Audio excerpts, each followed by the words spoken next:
Thank you for attending the Joint Review Committee meeting of August 2nd, 2017.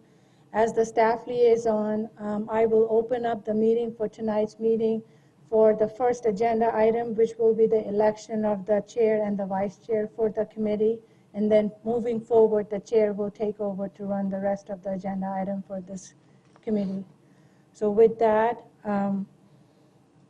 the committee members, I open the election of the chair and the vice chair. We would need a motion in a second, and then voting on.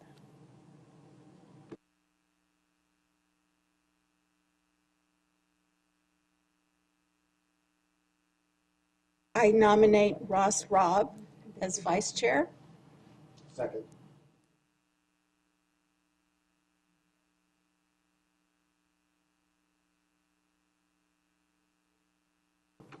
All in favor, please respond with raising your hand by saying aye.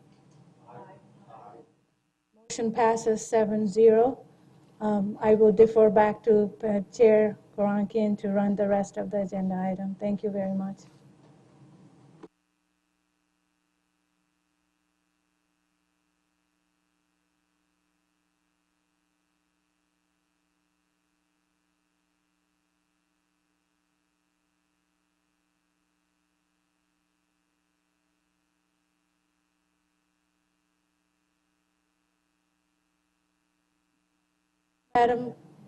Madam Chair, if I could remind to push the button for the microphone for all of you when you Thank speak. you. Thank you. Forgot about that. So because I was in attendance at the meetings in December 11th, 2013, and both the study and the regular session, as well as the September 2nd, 2015 study session, although it's a little irregular, I would move for acceptance of those minutes. We don't have many remaining members from that time frame, but we do need to get these minutes on record with our city clerk. Is there a second? And then I apologize, there should be two other meeting minutes on that PowerPoint, but it is on your agenda, and it is on for the December study session of December 11, 2013, and regular meeting of December 11, 2013. And I was planning to take the study session of March 8th and the study session of May 17th separately. Okay. Okay? Okay. Do I have a second for the study session of December 11th, the regular meeting of December 11th, and the study session of September 2nd? I will second that. Any comments or discussion? All those in favor, say aye. Aye. Aye. And the motion passes unanimously. I would entertain motions for the approval of the study session of March 8th. For anybody who was in attendance, you would be. I'll move approval of the minutes of the study session of March 8th and the study session of May 17th, 2017.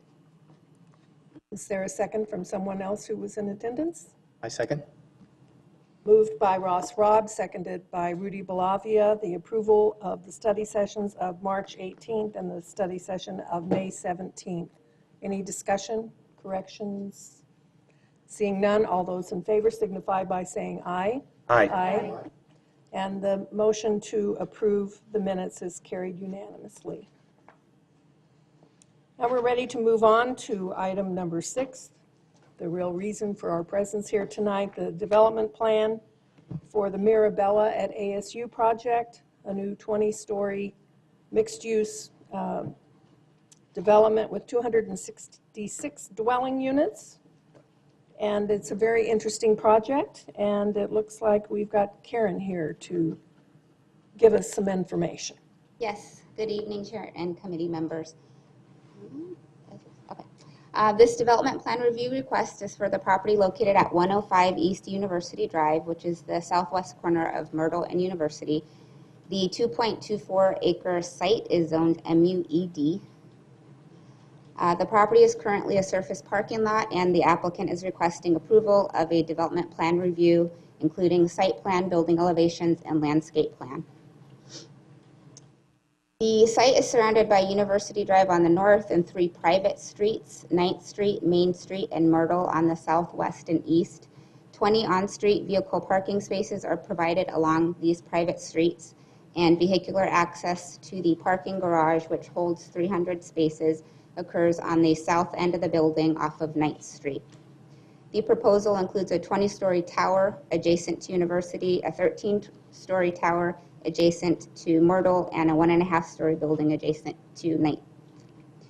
The development includes 266 units and 41 memory care and skilled nursing units, as well as a cafe, private dining, resident fitness center, lecture hall, and multi-purpose room. The primary pedestrian exit and vehicle drop-off are located on the west side of the building adjacent to Main Street. The ground floor cafe and outdoor patio is located on the northwest corner of the building adjacent to University. The landscape plan identifies southern live oak trees along University adjacent to the curb, and in between the sidewalk and building, the plan shows a mix of live oak and Texas mountain laurel. Fan west ash trees are used along Myrtle, and red pistache are the primary trees on Main Street. This slide shows the north and south building elevations. The ground floor is finished with storefront glass, masonry, concrete and steel columns, and perforated metal panels. Upper floors have glass curtain walls, masonry, glazing, metal panels, and a mix of 3 terracotta colors and 1 dark gray tone. Recessed balconies are surrounded by both glass and cable railing. At this point, staff is recommending approval of the development plan review request subject to the conditions listed in the staff report, and I'd be happy to answer any questions. Do any members of the committee have any questions for our staff member this evening? Okay, Karen, will you be then handing it over to Gamage and Burnham? Ms. Voss, how are you this evening? Good, thank you. Madam Chair, members of the Commission, for your record, my name is Manjula Vaz, law firm of Gamage and Burnham. My address is 2 North Central, Phoenix 85004. Start our presentation, which is, let me start it this way. So as Karen said, I'm going to, with your permission, what I'm going to do is go briefly through the site, and Karen's done a lot of that, so I'll keep my presentation fairly brief. I want to talk to you a little bit about MUED, but I'm going to turn it over to Randy Levin, who's with University Realty. He is the president of University Realty, and he's the developer of the site, and we are here on behalf of PRS and University Realty tonight. And Randy's going to go through a little bit about the project, the thought, some of our design principles to an extent. Then we will turn it over to our architect who will walk you through our design, and then anybody on the team, we have a lot of people here, are happy to answer any questions. So if that works for you all. As Karen said, the site is located on the southwest corner of University of Myrtle. This is to just give you quick, it's a little small, I think you can see better on your screen, just surrounding uses in Tempe, some surrounding height uses, and just place the site in context. The site is zoned MUED, which is a unique category for a land use district. MUED is designed for property that is owned by Arizona State University or a public university, and then is going to be used by a private business, a private entity for commercial or residential use. And therefore, it doesn't go through the typical zoning process. All the design, it goes through a development and design process. The site itself is already zoned, so this will become a development and design approval. The JRC sets design heights, and it will set also the parking standards per the zoning ordinance. So just want to give you that little background. I know the staff gave you a little bit about that, but what you all are doing tonight is approving our development plan and our parking standards, which will be set up, and we'll explain it to you. Just to give you a little sense, most of the downtown, as some of you may know, is zoned what's called City Center, and that shows you kind of the red block around there. And then you can see for the campus, you have the MUED in gray on what our portion of what is called Block 22, and then there's other sites, little portions of parcels that are zoned MUED along University going east, where you might see in the future, potentially one day, some private development that ASU may do. Now I'm going to turn it over to Randy, who's going to talk about retirement redefined and talk a little bit about the concept of Mirabella. Thank you. For the record, my name is Randy Levin. I'm the CEO of University Realty, and our address is 300 East University on the 6th floor. Let me thank you for letting us come before you tonight and talk to you about this exciting project. I'll try to get through this. I'm technology. I have technology deficits, so bear with me on this tonight. Let me just explain University Realty, who we are. University Realty grew out of the ASU Foundation. For years, the foundation has benefited from people giving gifts of real estate to us. And the portfolio of the real estate got to such a point where we needed a team of real estate experts who knew what to do with the real estate, how to monetize it. 100% of our net profits go back to the foundation, and those monies go then to benefit the many programs at ASU. This project started probably about 4.5 years ago, as Dr. Crow was trying to think about how to educate an entire community, not just a community made up of, for the most part, 18 to 24-year-olds. And so for years, we've had programs for early childhood through the Fulton School. We've had a high school.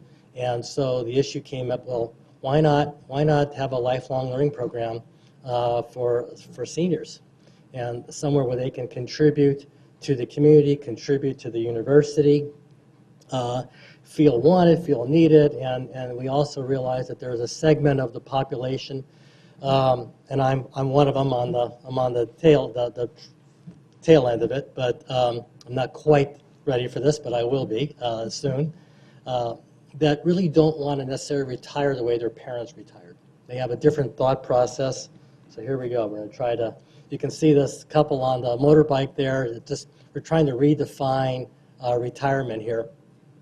The important thing to know is that 25% of the population, which makes up 77 million baby boomers, basically 10,000 people are turning 65 every single day. And the one thing that we do at the university is try to look forward, to borrow from Wayne Gretzky's saying we kind of go where the puck is going. And so this is where we want to grow. We think this is a tremendous opportunity for what we want to do. We're not the first to do this. There's 100 other universities that have already figured this out. We're just trying to do a little bit better. Most of these are either on campus, adjacent to campus. There's a mix of some of them that are low-rise and some that are high-rise, and they operate differently in their own respect, but they're all enormously successful in many ways. Besides providing lifelong learning opportunities to our residents, what does that mean? So you may have heard of the OSHA programs. OSHA programs is a wonderful program for that seniors can enroll in, take classes on, participate in wonderful discussions and current events, learn something new, take up Spanish, whatever you want to do. By living here on campus, you're able to participate in all the things that are cultural, all the things that are sports and social, Gammage. This is purposely located near the Herberger School because we really see that there's a linkage between our residents and Gammage and the dance school and the Herberger Arts. And so we're excited about that. There's also, the adjacency or nearby to the campus for football and basketball. So we think that's good. The environment that we're going to create is basically will keep people mentally active. This isn't the place to necessarily play golf all day and play pinochle. Frankly, we're hoping that many of our residents will sign up as academic advisors. I'm happy to say that of the 260 some units that we have 374 households that have paid deposits to move to this place. That averages about 1.7 people per unit, so that's about 600 people who said, I want to embrace this. I want to be part of a downtown urban environment I want to possibly teach at the university. As our funding has gone down year after year from the state, we have a need for people to fill in from time to time. When we have a faculty or staff member who is, either maybe out for a month or, getting a new hip or they're on a seminar or whatnot, we're hoping that some of our residents will say, hey, I'm a retired lawyer, or I'm a nurse, or, whatever we could be, whatever they want to kind of help us and advise our students. Many of you are familiar with the Sky Song development, with a lot of startups, a lot of new companies moving there. We have a wealth of our residents that are business entrepreneurs who have done very, very well. And so this just adds another component to what we're trying to do and what we're offering. Research grants, initiatives that some of our residents, if they choose to participate in, we're looking very, very forward to that. But we're also trying to build a strong base for our alumni. And the alumni, when this was a commuter school, not many people lived on campus. And studies have shown that if you didn't live on campus, you didn't have such an affinity for ASU as much. And so over the last 10, 15 years, ASU has taken an aggressive approach to build dorms. And those students that have spent their first year or two on campus have a much stronger affinity. And we know that because we can look at the giving rates at our foundation, and we can see that that has absolutely worked out. And so we're hoping that some of our residents here will come to appreciate and love ASU. If they didn't go to school here, they'll at least enjoy the benefits that the university has to offer. These are some of the programs that we're going to include. Our College of Nursing. We're going to have our nursing students doing internships throughout this building here. Of course, I mentioned our Osher Lifelong Learning, the Mary Lou Fulton Teachers School. So we are planning to regularly bring the little tots, the little kids, over to Mirabella for some quality intergenerational time. It used to be that you grew up in Mayberry and you went to school in Mayberry, you married your sweetheart in Mayberry, you had kids there, and the grandparents lived down the street or maybe in the same house. That's not the case today. The case today is the kids went and took a better job offer. That's in San Francisco. They're having kids, little kids there. The grandkids are in San Francisco. The parents are in Arizona. And so there's that disconnect. And so the little kids don't really understand what it's like to be with seniors, and the seniors are missing that time to be with little kids. This is a way to kind of create that connectivity and that intergenerational thinking. The Herberger Institute for Design and Arts, this is a really exciting program. It's one that we did not make up. We're copying this. There's a school on the East Coast that has embedded music students to live amongst the seniors. And what they do is they play to pay.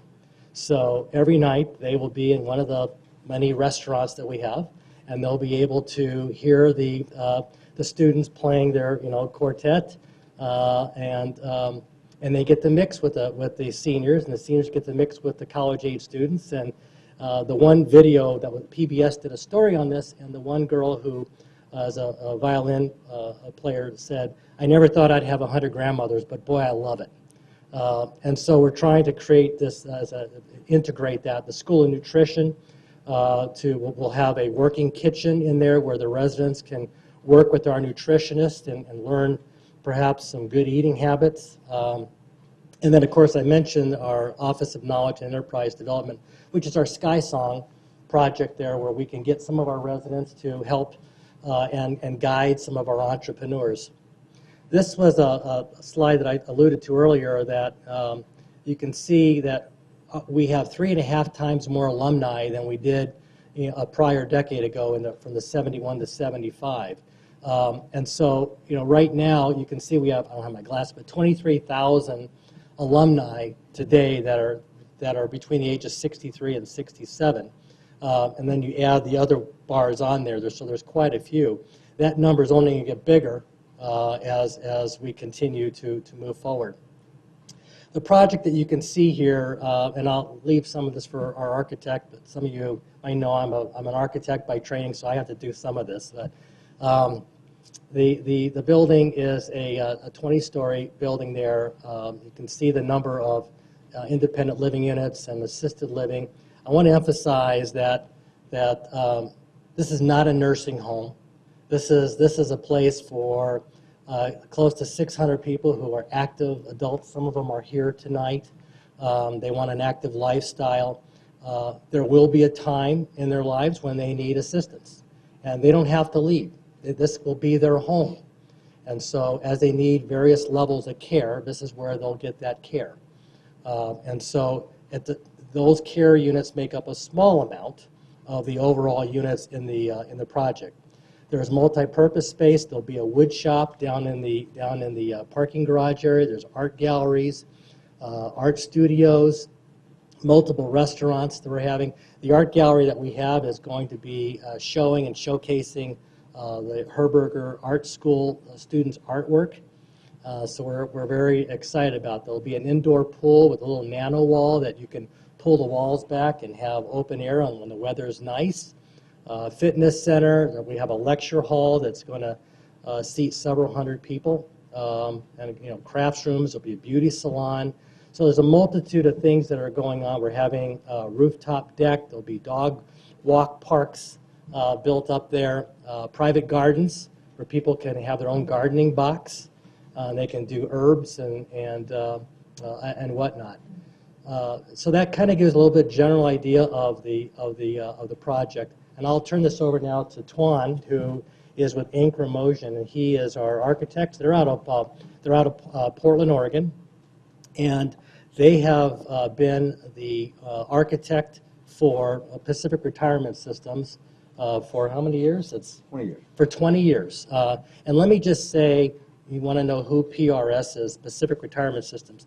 We went on a year-and-a-half process with an RFP and RFQ process to try to find a co-developer, someone who has the expertise, who has done this before, and who excels in it. This company rose to the top. Like University Realty and the foundation, they too are a not-for-profit company. They have the same mindset that we all do.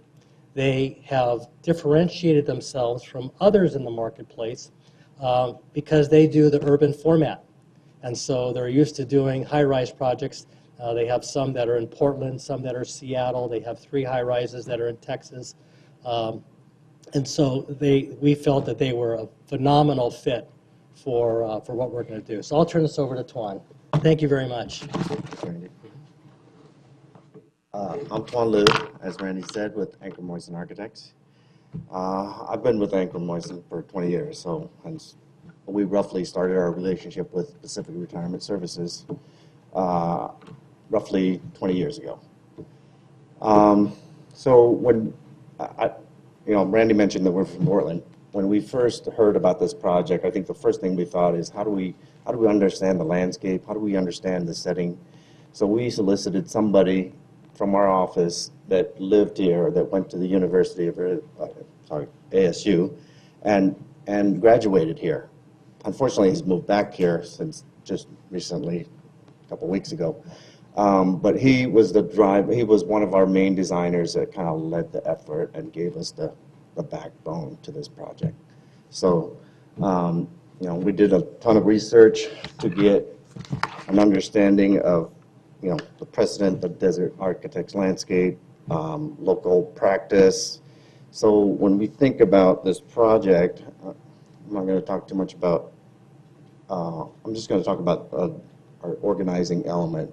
We thought about, we weren't going to make our entry off of University. So we had this opportunity to create Main Street and do a drop-off area. So this was our organizing element. And developing our courtyard and kind of a low level, this is a 1.5-story structure here, courtyard here, that everything could be organized off of. Our entries organized off of it. This is the auditorium that Randy spoke of, and this is kind of the pool area here, and our entries here. And we really wanted that access to kind of flow through the building and connect back to the university. So, and then as Karen alluded to, we kept The services back here where you drive through to get to your parking structure here. This is some APS equipment, our generator, and a little dog run back here. So.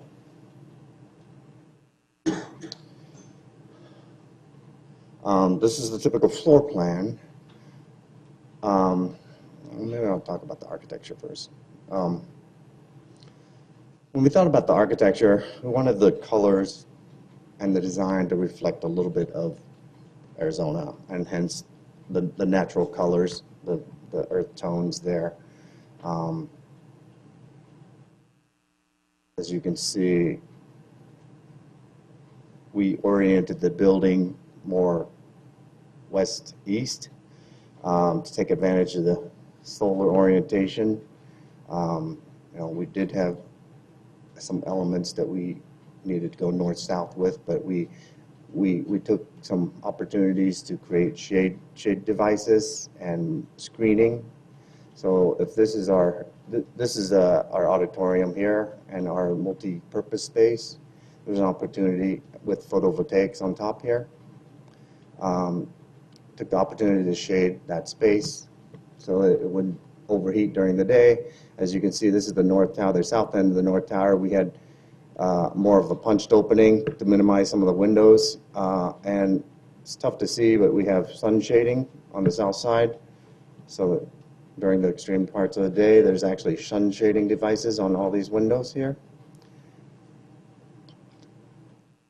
I think part of the unifying element of this design, too, is the opportunity for us to kind of, what we call a kind of a corkscrew design that went counterclockwise from this auditorium up to the 13-story tower and then continued to the 20-story tower. We really wanted to emphasize the street, University Street, and create that urban edge and continue that urban edge. So a shot at the entry. I think you can see the sunshades a little bit better here. A lot of screening there, but still very walkable, and it's entry into our a gateway to our entry, and then into our courtyard. The east elevation of our building, just roughly the 13 stories on this side, 20 stories on this side. Go back to the plan real quick. So, just go through the plan real quick. This is the multifunction space. This is the auditorium. This is our cafe that's open to the public. Some seating out here with some shade under the building and some out in the open. This is a little beauty and salon here. Some private dining here. So we tried to activate this University Street as much as possible with active things like the cafe and the retail. Retail is also open to the public. Little conference rooms. There's our indoor pool that opens into this courtyard. The courtyard will kind of be open, but feel like it's private. So we've designed it as such. But the pool will be closed off with a gate. And then we have this gallery that we spoke of off of Myrtle, that when the students are walking on this street, they have the opportunity to kind of walk along this gallery, really active street. So there's our parking.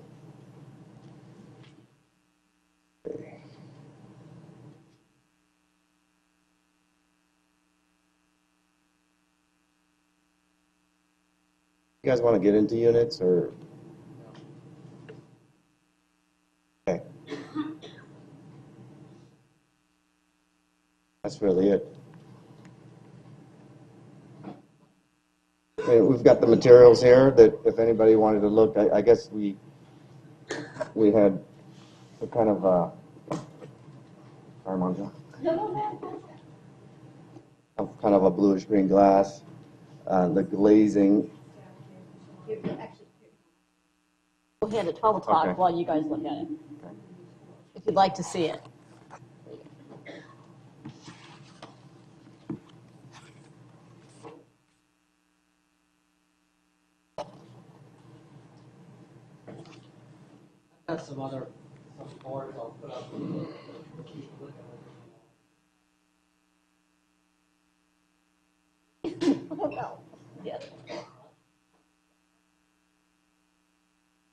We have the Trendstone two-color ground face. It's all the same as the last time, so we didn't really change anything if anybody hadn't seen it.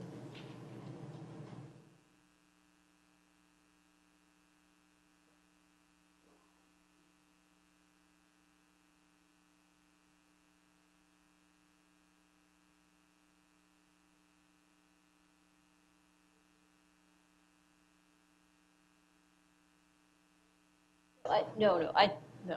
We're happy to answer any questions, and certainly we can answer more questions. I just want to go back here. One of the things that, I think Randy didn't mention, I just want to talk about two things. One of the things we're so excited about this project for, and certainly something we've been working with the city and ASU, is to bring in, and I think certainly that's something the chair has worked on, is trying to bring in a diversity of people into the downtown. So as we, and certainly what Randy was alluding to with the university, so we'll have, the restaurants down and all the services on the ground floor will be open to the public. So they will not be private services. So we can try to encourage the community to interact with not only with ASU, but have the community interact with these residents. And that also these residents will be using the services on Mill. That will also hopefully change potentially some more adult restaurants on Mill that we've all been kind of striving for. So I did want to mention that. The second thing I wanted to mention is this project will be paying, it was part of a larger kind of IGA, intergovernmental agreement between the city and ASU. They will be paying an in lieu property tax.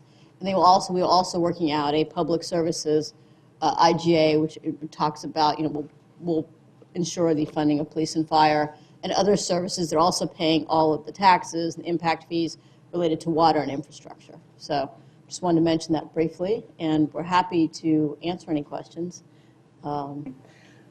Before I do that, I would, am I on? Yeah. Before I do that, I would like to say a few words about this body and invite a couple of members of the public to address the committee before we begin our own discussion. This Joint Review Committee is unusual. It's not just unusual in Tempe.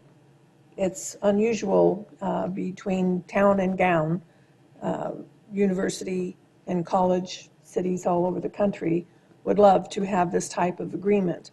The intergovernmental agreement with ASU was developed in conjunction with Arizona State University and the City Council of Tempe in 2004 and approved. And then it was incorporated into the Zoning and Development Code of the City of Tempe in 2005.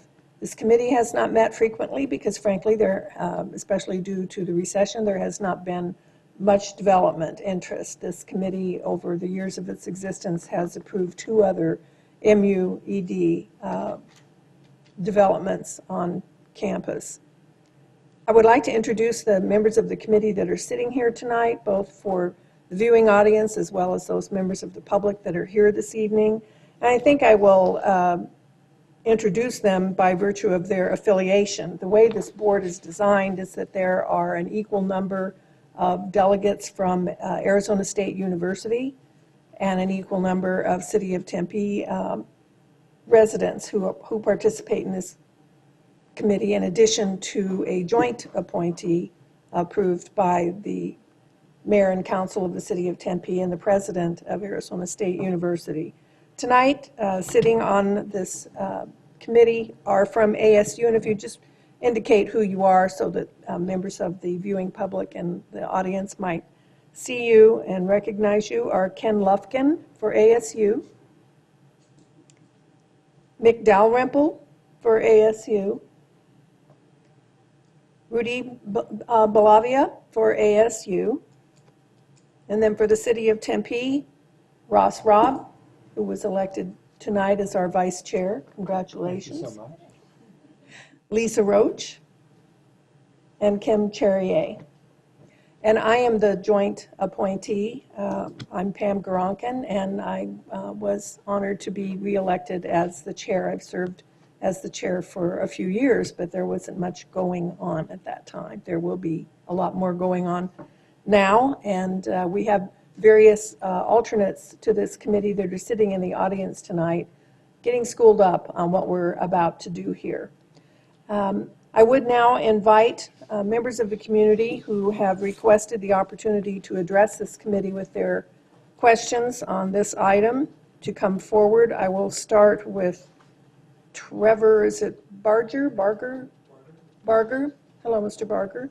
You will each have 3 minutes, and our city clerk's representative will keep the timer for you right there.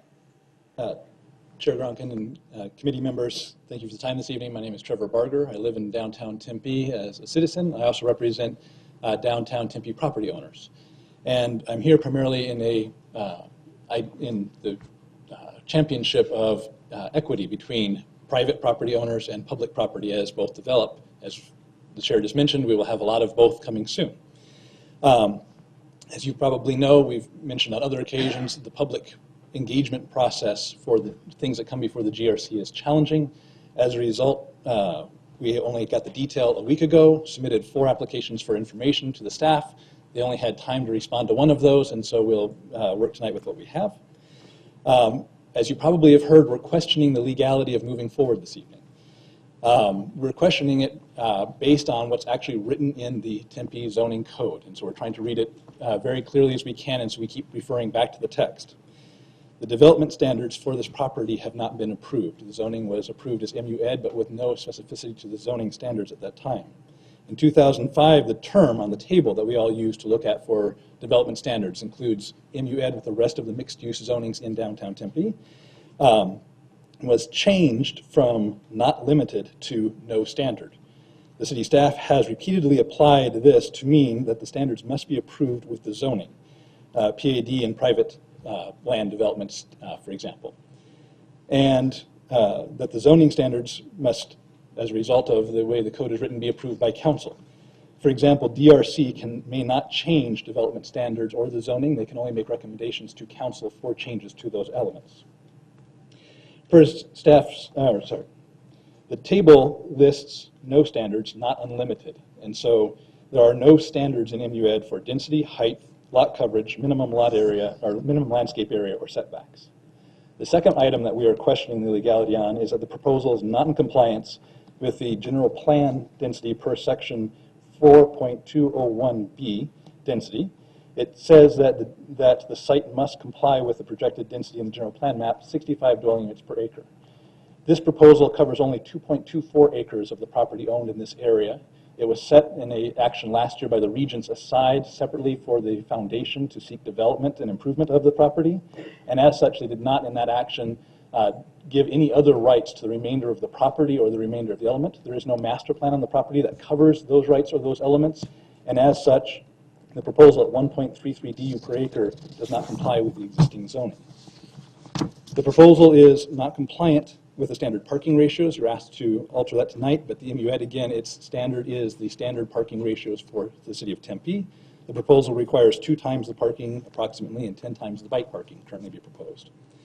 Per zoning land use chart, MUED requires for barber shop, beauty salon, and nursing home. Again, most of this is not nursing home, but there is a element that is memory care, assisted living, and skilled nursing, a use permit for those items. That has not been sought yet for those areas.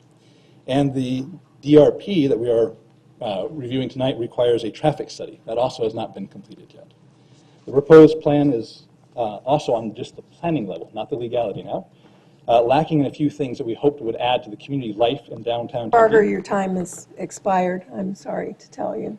Is there something you'd like to say to wrap up? I do want to ask staff to respond to some of the claims that you've made, but I have one question for you, and that is, you indicated you were here representing downtown Tempe property owners. Can you say how that is? I am. So I will wrap up with, in the article published in the Arizona Republic, it cites a letter to Tempe Mayor Mitchell dated May 13th, in which Michael Crow outlines an overriding concern held by the university that the buildings are too tall for the proposed location. In that regard, we believe that tall, dense projects are better suited to the Rio Salado corridor and lakefront, not parcels interior to the downtown campus environment. Okay, well, that doesn't Regarding really answer focus. my question, but thank you for wrapping up. I Answering would your like to ask staff to respond to any of the issues that Mr. Barger has brought up the deal with the question of legality. Mr. LeVake? Madam Chair, members of the GRC committee, the request before you tonight is in line with the code, Zoning and Development Code text amendment that was adopted back in 2005 under guidance of the IGA of the process. So what we're doing here tonight is the requirements required for entitlement. And that entitlement process is a development plan review as public meeting. It's true that the MUED zoning district has no standards for density, no standards for height, setbacks, and lot coverage. Those decisions are made by this body at this meeting tonight upon acting upon this request. So as a result of that development plan approval, that gives the project the entitlement of the height, of the density, of the parking requirements and setbacks for this project site.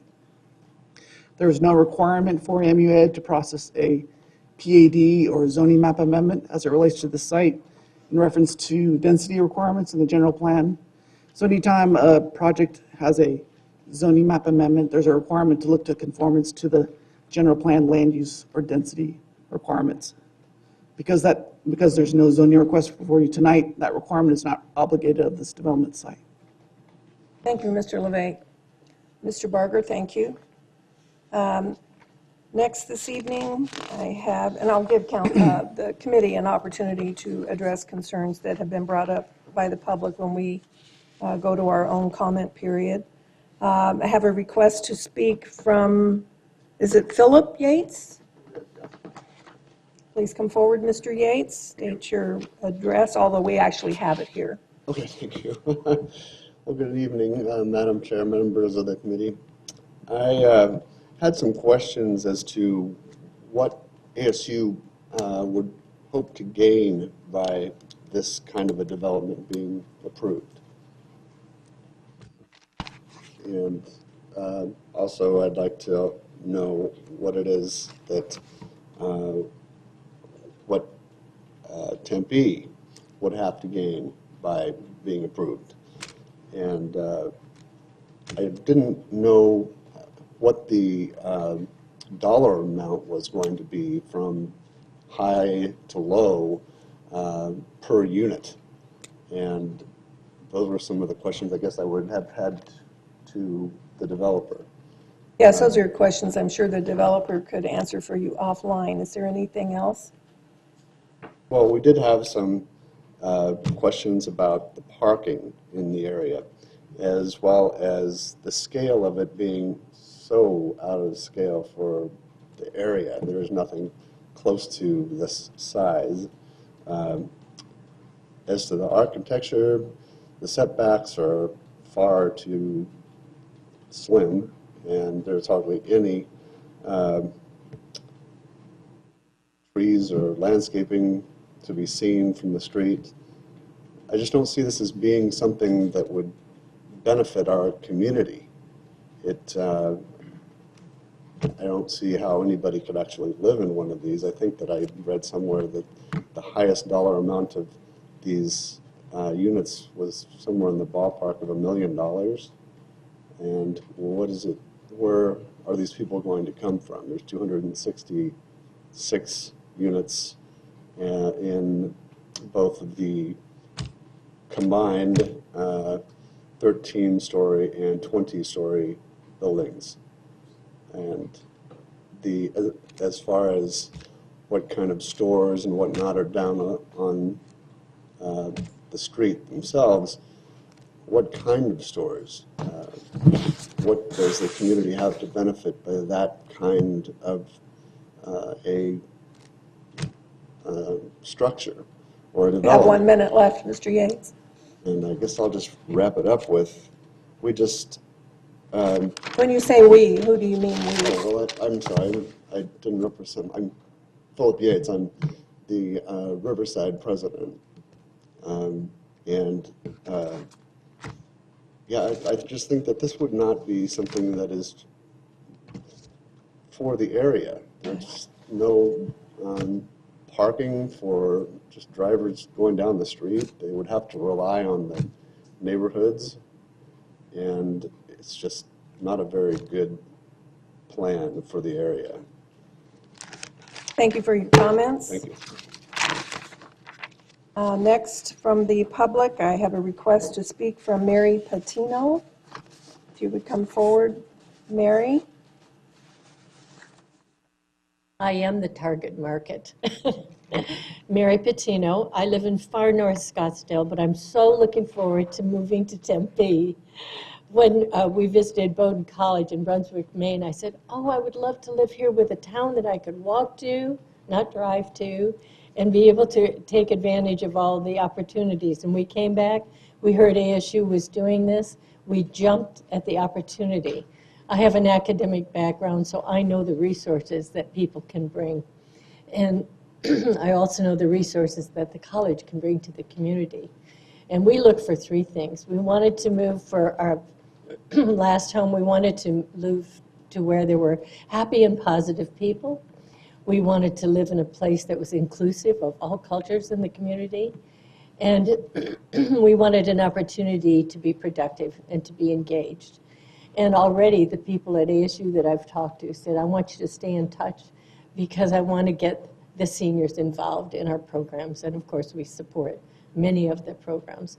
I think this is a brilliant idea. I applaud Tempe for considering it. And I'm very looking forward to a much more accessible location. Thank you very much. Thank you, Mary. And we have a request to speak from Gail Fisher and Mel Kessler. I believe they're a married couple, so I'll allow them to come forward together. Welcome. Welcome. Good evening, and thank you for this opportunity. I've lived in Tempe for probably 50 years, and I want to spend the rest of my life here. I think that Mirabella at ASU is going to be a marvelous environment with its ties to ASU and also to what's going on in our community. I believe in education strongly. I was a teacher for 30 years. I want to continue learning as long as I can, and I think this is going to provide multiple opportunities for this to take place. I'm Mel Kessler. I've lived in Tempe since 1970, have been heavily involved in Tempe community activities. I am looking forward to being at Mirabella. I see it as an opportunity for the residents to get involved and be involved and stay involved in Tempe community activities, to get involved with activities at ASU. This will be, 400 people perhaps that bring life and vitality to Mill Avenue, to the shops, to the restaurants, etc. I believe this is what Tempe is looking for in terms of residential involvement and development in downtown. We are looking forward to the implementation of this development. It probably can't come soon enough to meet our needs. And we're very supportive of your approval of this project. Thank you. Thank you. Thank you very much.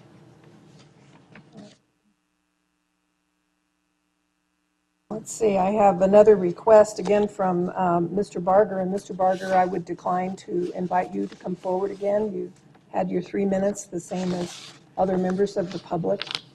And I would ask the committee, who have heard both from the developer as well as city staff, what questions do you have of them? What concerns do you have?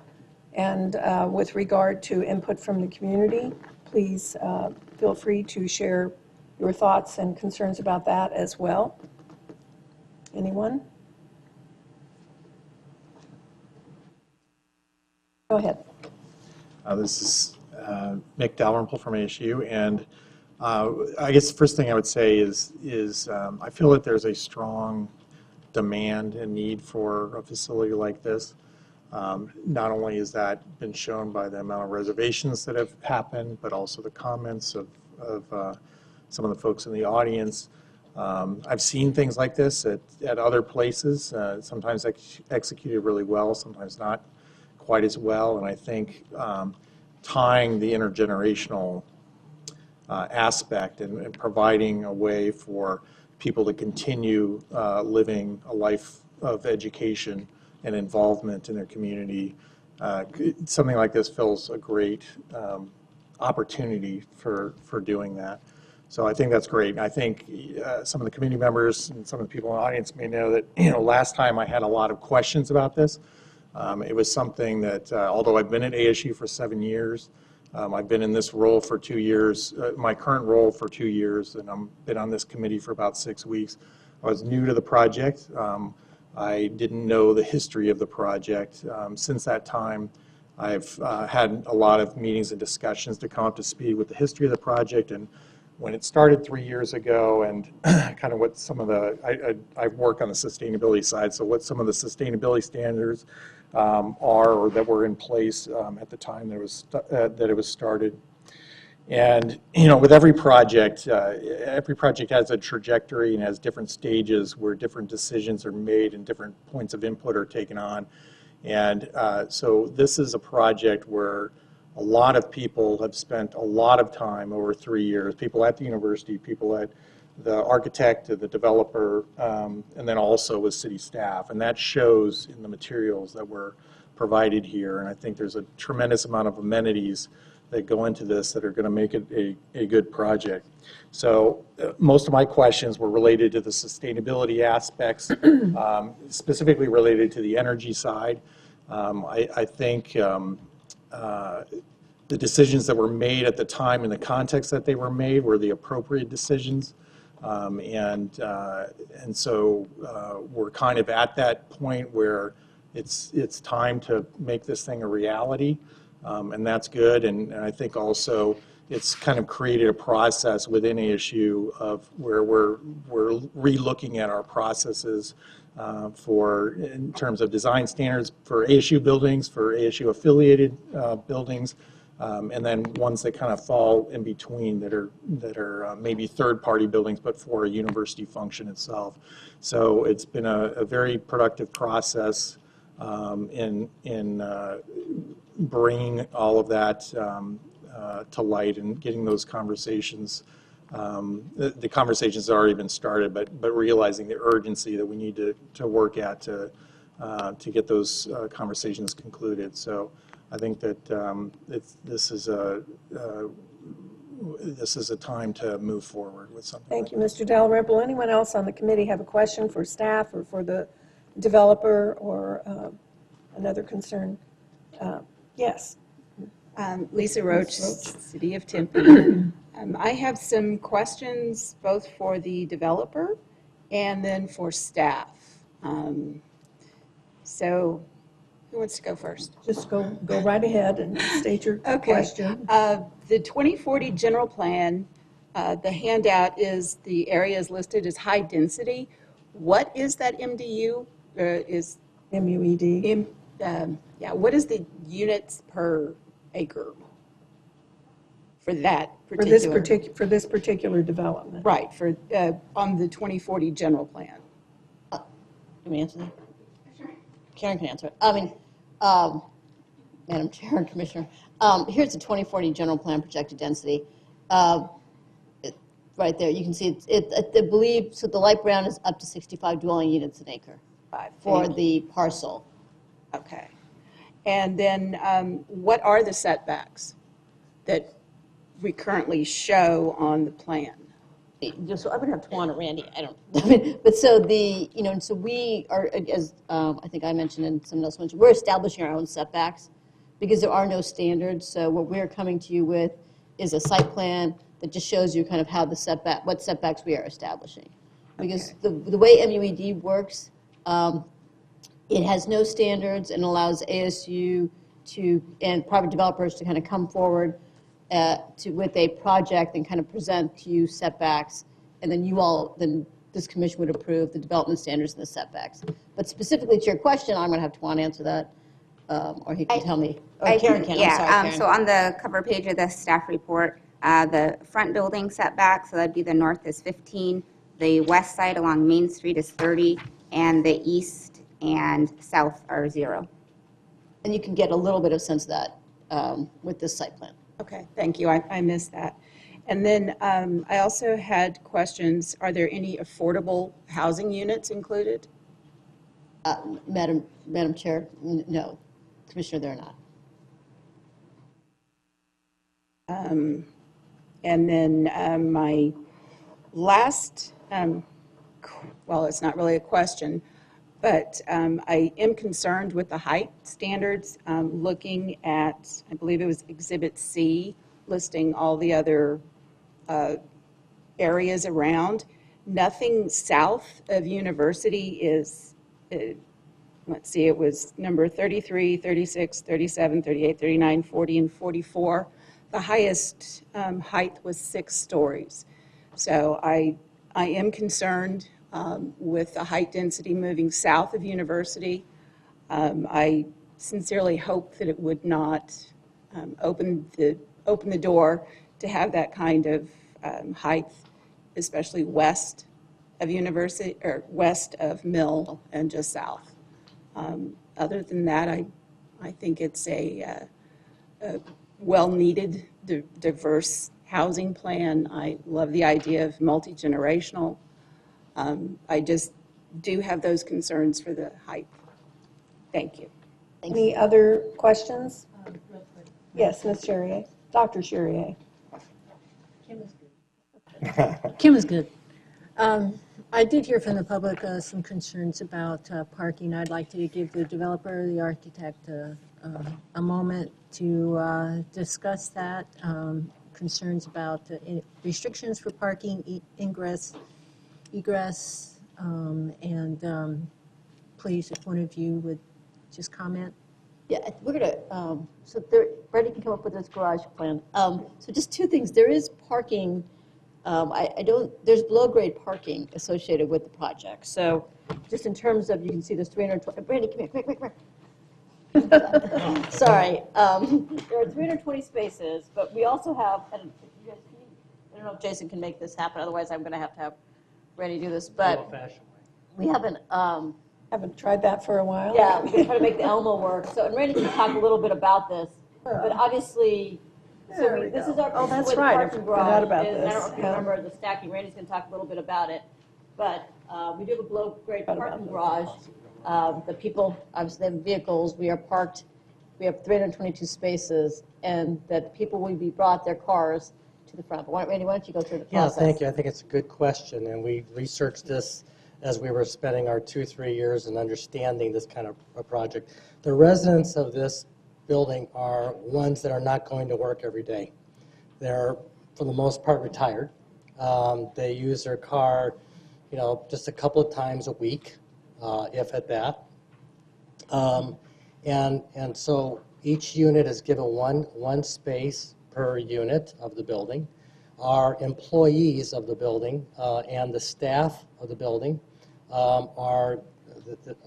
this particular developer, PRS, provides unlimited metro passes, either by the light rail, by bus, to all of its staff and employees, and encourages them to use mass transportation, which is really, really nice for our sustainability model.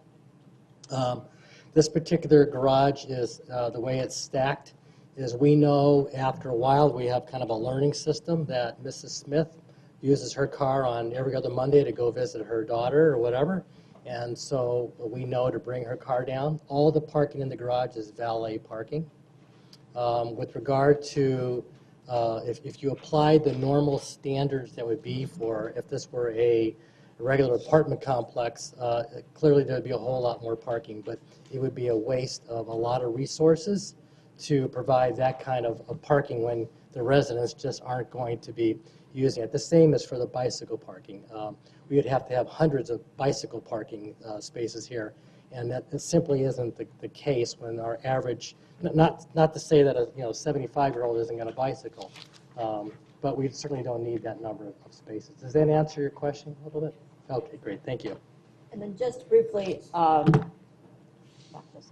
the rest of the site, there will be proposed on the south that ASU is potentially building a parking garage that will have some open spaces so that if Mrs. Smith's daughter would like to come visit her, she can park either on the surface parking or park in the garage that will be to the south.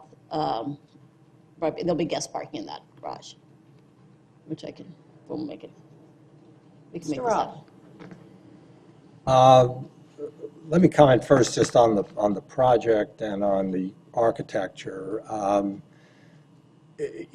You know, I think there's always a temptation for people to give their opinion on whether or not a project is going to be successful or unsuccessful. You know, I don't feel that that is our role to determine whether the project makes sense or doesn't make sense. You know, clearly in the 21st century, to build a project of this magnitude and get either the equity or the debt to build a project like this, the developer has to be well capitalized. And from what I've seen from the developer, at least on a website, and what I've asked is, it seems to me like there's a great deal of capability here to sustain a project, even if it doesn't perform exactly according to the projections.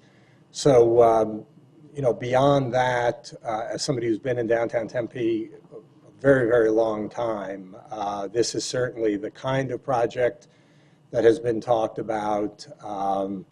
Certainly all of the relationships between the university and the citizens of Tempe and hopefully beyond is, I think, a positive. In my travels, in my day job, to universities around America, there are a great deal of projects like this that have been very successful, some more successful than others. But alumni, senior living is not being invented at Arizona State. This is something that has been going on for a while. You know, architecture is a pretty subjective thing. Some people love it, some people don't. You know, I happen to believe that property owners should be able to build what they want. And you know, while this might not be exactly the way I would say it should be designed, it is beyond tasteful, and certainly in a time when lots of developers like to figure out a way to build buildings more cheaply, the materials certainly are very rich and frankly very expensive. So you know, you are to be commended for the quality of the materials. Most of my questions, though, are related really to the business side of this.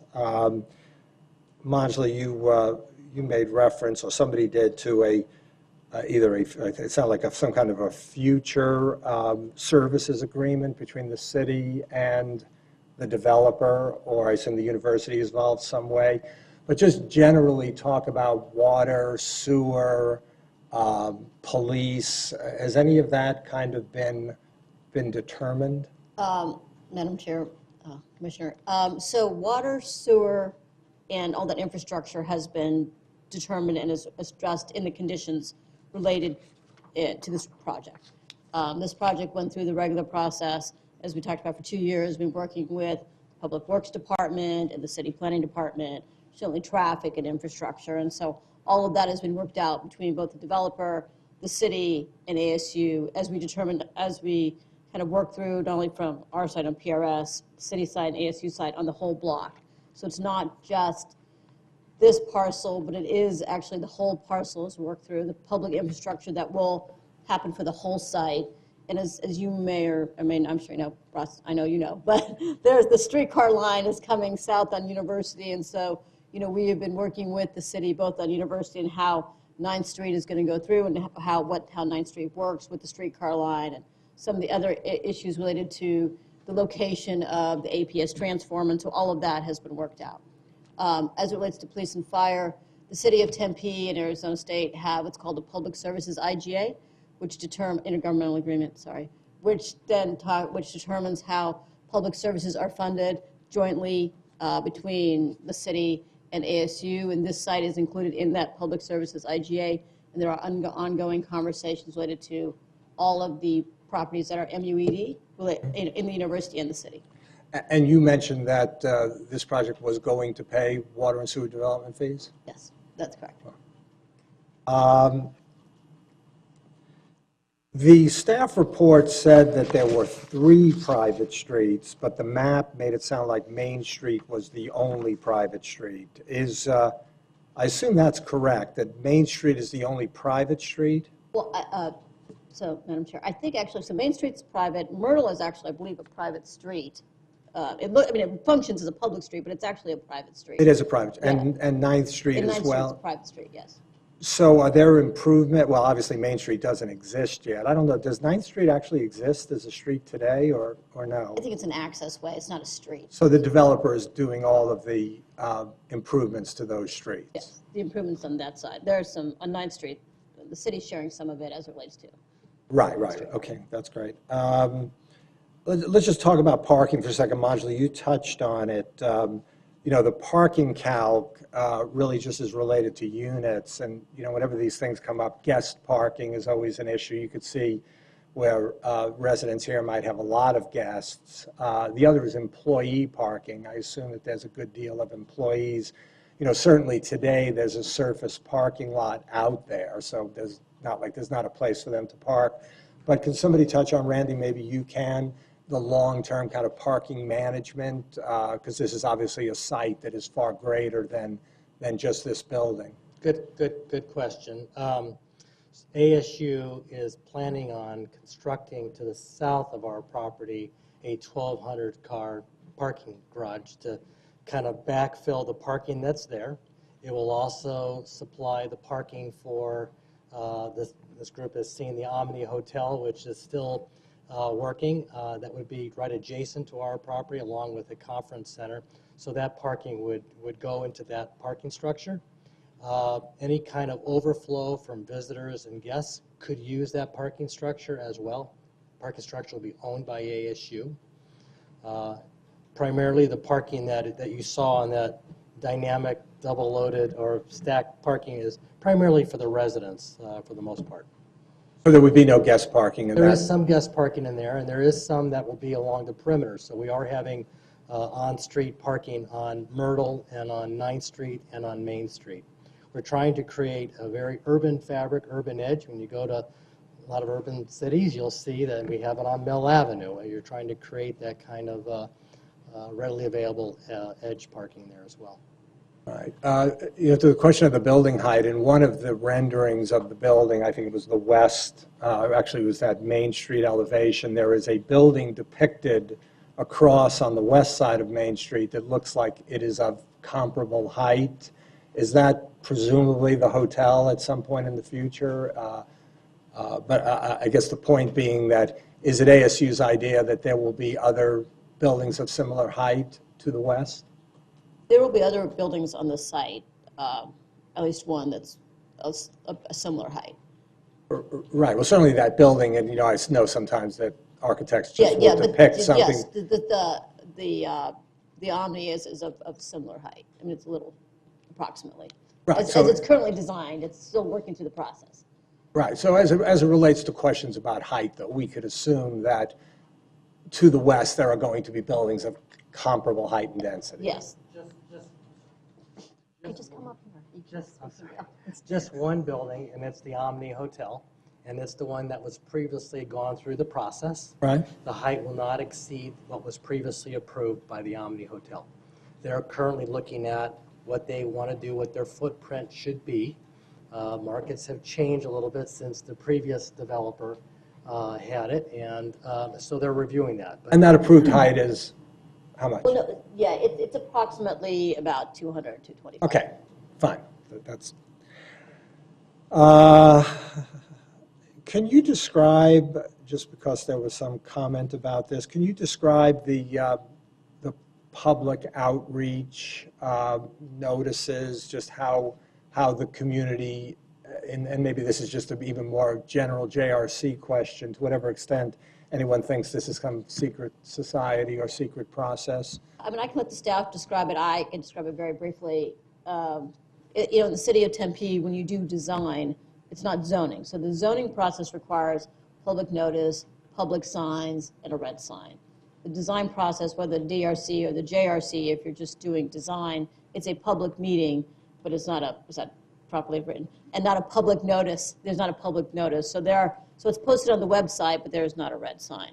And that would be similar even with the JRC if there was already entitled property and someone wanted to make, you know, if there was an already entitled grocery store, Blockbuster, for example, a Blockbuster down the street from us, and they wanted to change the color and change it into,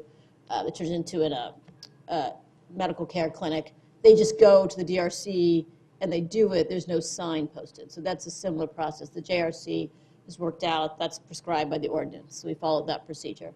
I don't know if Karen or Saparna would like to say more about that process. That's the process we used. But we've been, as you know, we've also had 2 study sessions with the JRC, and we've tried to reach out to the community. And the agendas are posted. The agendas have been posted. Right, so people in the community who are interested in this would have a way to track these things.